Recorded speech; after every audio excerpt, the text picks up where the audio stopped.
एक moringa powder इतकी शक्तिशाली आहे की त्यात गाजरापेक्षा 10 पट जास्त व्हिटॅमिन ए, दुधापेक्षा 17 पट जास्त कॅल्शियम आणि दह्यापेक्षा 9 पट जास्त प्रोटीन, केळीपेक्षा 15 पट जास्त पोटॅशियम आणि पालकापेक्षा 25 पट जास्त लोह आहे.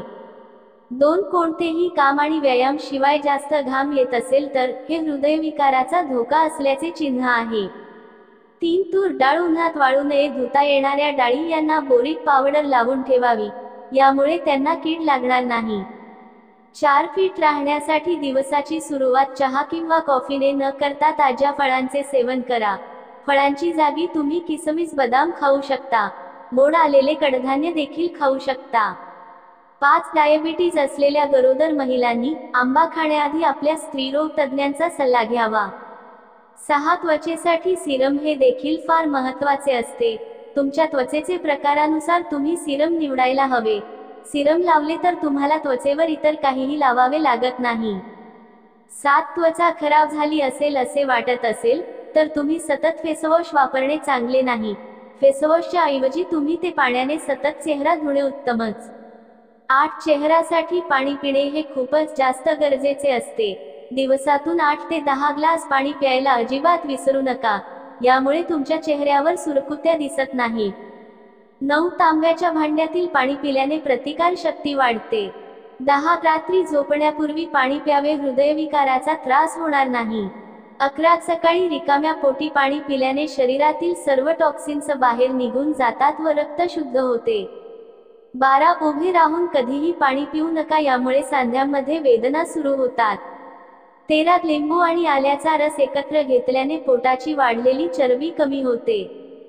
14 केस विरळ होत चालले असतील, केस गळती मोठ्या प्रमाणावर होत असेल, केस रखरखीत जाणवत असतील तर तुम्ही हा उपाय अगदी नियमितपणे करू शकता. 4 चमचे कोमट केलेल्या खोबरेल तेलामध्ये 1 ग्राम भीमसेनी कापूर बारीक पावडर बनवून व्यवस्थित मिक्स करून 5 मिनिटे ठेवा. या तेलाने केस धुण्यापूर्वी केसांच्या मुळाशी मालिश करा. 30 मिनिटांनंतर केस आठवड्यातून 2 वेळा केल्याने केसांच्या समस्या दूर होतात. 15 पोटाची चरबी कमी करण्यासाठी बदाम रात्रभर पाण्यात भिजत ठेवा आणि सकाळी रिकाम्या पोटी त्याचे सेवन करा. महिन्यात असे केल्याने पोटावरची चरबी कमी होते. 16 वजन कमी करण्यासाठी देखील कणीस फार फायदेशीर ठरते. तसेच मक्याचे कणीस खाल्ल्याने तुमचे कोलेस्ट्रॉल नियंत्रणात राहते.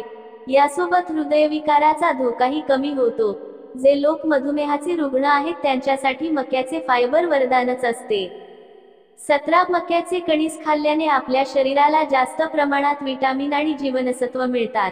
यामध्ये विटामिन डी, सी, बी सुद्धा असते, ज्यामुळे ज्या व्यक्तींना या विटामिनची कमतरता आहे त्यांनी हे कणीस खाल्ले पाहिजे. 18 हातावर पिवळेपणा दिसल्यास शरीरात लोहाची कमतरता असू शकते. अशा परिस्थितीत केळीचा वापर करणे फायदेशीर ठरू शकते. 19 डोकेदुखी असेल तर लवंगात थोडे मीठ मिसळून त्याची पावडर तयार करून घ्यावे. या पावडरला एका बरणीत भरून ठेवावे. जेव्हा डोकं दुखायला लागेल त्या पावडरमध्ये कच्चं दूध घालून पेस्ट तयार करून ती पेस्ट डोक्यावर लावावी. लगेच डोकेदुखीत आराम मिळतो. 20 पायाला गोळे येत असतील, रात्री अपरात्री अगदी कधीही पायाला अचानक गोळे येतात, तेव्हा असह्य अशा वेदना होतात, तर वारंवार पायाला गोळे येत असतील तर हा उपाय करा. अर्धा चमचा सुंठ पावडर, 2 चमचे बारीक केलेला गूळ एकत्र मळून मिसळून त्याच्या साधारण चिंचे एवढ्या गोळ्या बनवा. सकाळ संध्याकाळ जेवणाआधी 1 गोळी 2 ते 3 दिवस खा. गोळा आल्यावर कोमट तेलाने हलकी मालिश करा. सकाळी कोवळे होऊन घ्या.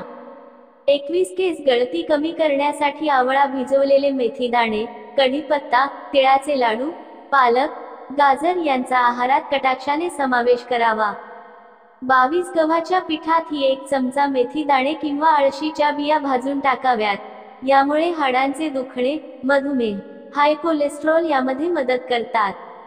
23 मक्याच्या धाग्यांमध्ये अनेक जीवनसत्वे आणि खनिजे असतात, ज्यामुळे शरीराचे कार्य चांगले चालते. यात इन्सुलिन हार्मोन नियंत्रण ठेवण्याचा गुणधर्म आहेत, ज्यामुळे मधुमेह असल्यास रक्तातील साखर नियंत्रणात राहते. 24 तमालपत्र बारीक करून त्याची पावडर तयार करा. दर 3 दिवसांनी एकदा दात घासा, याने दात चमकतील. 25 कडक उन्हामुळे त्वचा काळी पडली असेल त्वचेवर सुरकुत्या पडल्या असतील तर कच्च्या बटाट्याचा रस लावल्याने फायदा होतो. 26 दुधात काळे जिरे टाकून पिल्याने जखम लवकर भरते.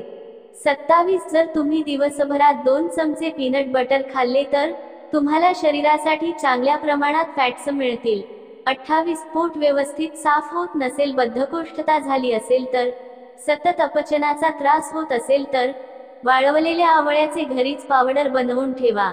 यातील फक्त 1 चमचा पावडर सकाळी 1 ग्लास ताकात मिसळून प्या. 29 काळे ओठ झाले असतील तर लिंबाचा रस आणि मध एकत्र करून ओठांना लावल्याने तुमचे ओठांवरील डाग निघून जातील. 30 रोज दह्याचे सेवन करणाऱ्यांना युरिन इन्फेक्शन होत नाही. संपूर्ण व्हिडिओ पाहिल्याबद्दल तुमचे खूप खूप धन्यवाद. वरील टिप्स तुम्हाला उपयोगी वाटल्या असतील तर व्हिडिओला लाईक नक्की करा. त्यासोबत आपल्या फ्रेंड्स फॅमिली सोबत शेअर करा आणि अशाच नवनवीन माहितीसाठी आपल्या एकविरा किचन या चॅनलला सबस्क्राईब नक्की करा.